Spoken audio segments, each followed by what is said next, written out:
जय श्री राधे। जागरण 5 सितंबर 2021। न्याय का सवाल। गति 120 शब्द प्रति मिनट, कुल शब्द 430। प्रारंभ करें। बार काउंसिल ऑफ इंडिया की ओर से आयोजित एक समारोह में सुप्रीम कोर्ट के प्रधान न्यायाधीश की उपस्थिति में कानून मंत्री किरण रिजिजू ने यह बिल्कुल सही कहा कि न्याय में देरी का मतलब न्याय न होना है, लेकिन ये बात तो पहले भी कई बार कही जा चुकी है और इसी तरह के मौक़ों पर कही जा चुकी है।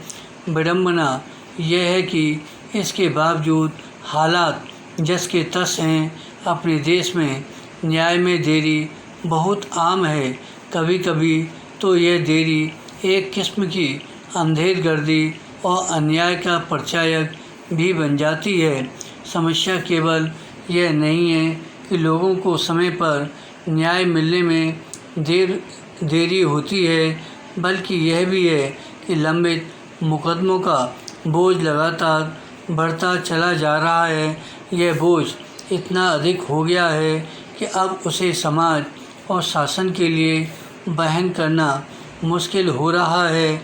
न्याय में देरी से हमारी व्यवस्था के सभी अंग भली तरह परिचित हैं और उनके प्रतिनिधियों की ओर से समय समय पर इसे लेकर चिंता भी जताई जाती है, लेकिन कहीं कोई उल्लेखनीय और उम्मीदजनक बदलाव होता नहीं दिखता।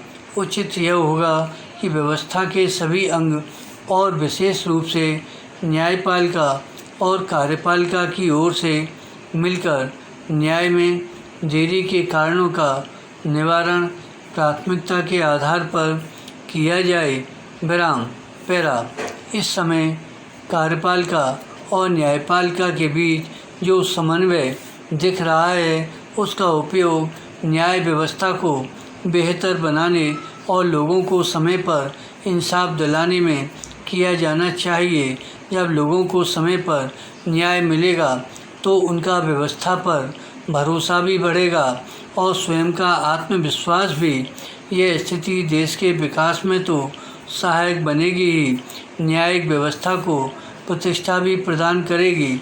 बार काउंसिल के जिस कार्यक्रम में कानून मंत्री ने न्याय में देरी को रेखांकित किया, उसी में सुप्रीम कोर्ट के प्रधान न्यायाधीश एन.वी. रमन्ना ने न्यायाधीशों की नियुक्ति पर सरकार के सकारात्मक रवैये की अपेक्षा करते हुए यह आशा व्यक्त की कि जैसे सुप्रीम कोर्ट के जजों के लिए प्रस्तावित नामों का अनुमोदन किया गया, वैसे ही हाई कोर्ट के जजों के लिए मामले में भी होगा। यह अपेक्षा उचित ही है। न्यायाधीशों की नियुक्तियां समय पर होनी चाहिए, लेकिन वे उच्चतम न्यायपालिका ही नहीं, निचली अदालतों में भी होनी चाहिए। सुप्रीम कोर्ट की इसकी चिंता करनी ही चाहिए कि निचली अदालतों की क्षमता में भी वृद्धि हो। ऐसा करते हुए उसे यह भी समझना होगा कि केवल न्यायाधीशों के रिक्त पदों को भरने से बात बनने वाली नहीं है। न्यायिक तंत्र को और अधिक समर्थ, त्वरित और संवेदनशील बनाने की भी ज़रूरत है।